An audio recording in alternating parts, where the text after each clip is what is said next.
Okay, I'm going to show some more of the shops I've photographed. I've done so many of them. This one is Taylor's Auto Service near Alliance, Nebraska, 2017. And he's got quite a real large salvage yard with lots and lots and lots of cars. And there's a old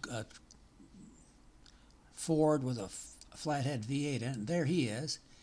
And here I am. And of course it's long exposure, of course.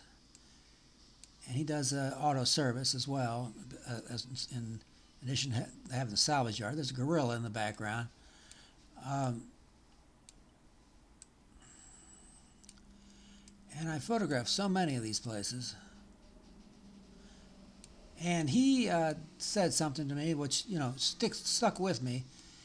And he had a computer, and I said, well, you can look at my website. And this was before I had any really good method of looking at showing my work. And it was just, panoramic images on a screen. You couldn't zoom in. And he says, you got to find a better way of doing this. And I had been looking for a long time. A couple of years later, I really finally got it figured out. There's a new complete radiator.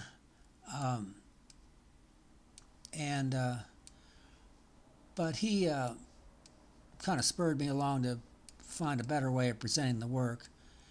I'm going to put it on pause and go to another shop. Now this one is called the Old Mill at the F.A. Reckworth Company, Dayton, Ohio, year 2000. And that's the same city I live in. And people had seen my work, and the Reckworth Company called me up and said, listen, we've got a shop up on the second floor, and it looks like it's never been changed, and it looks like something in your style. So I went up there and photographed it, and here's Reckworth is a lumber company, but they do custom millwork. And these things in the background are ceiling fan blade patterns. And here we have knives for making window moldings. And they could make any window molding you want. If they didn't have the knife, they would custom grind one for you. And the Wright brothers bought their wood from Reckworth to build their plane, the first one that flew. And I'm looking out the window here.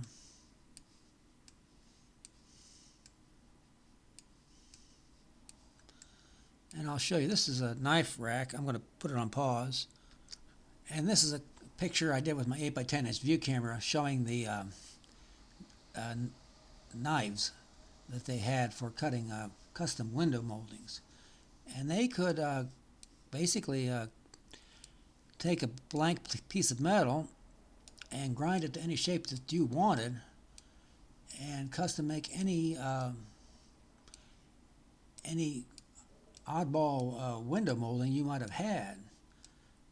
And so it's a unusual lumber company. And I talked to Harold Reckworth, and he talked about the beginnings of the company and how they at one time made automobile frames. Sometime in the early days, some automobiles had wooden frames. And he also had one employee there who started when he was 18 and worked until he was 80. So that was 62 years. Well, I think that's about it. I'm going to pause it here, or let it go, and just say thanks for watching.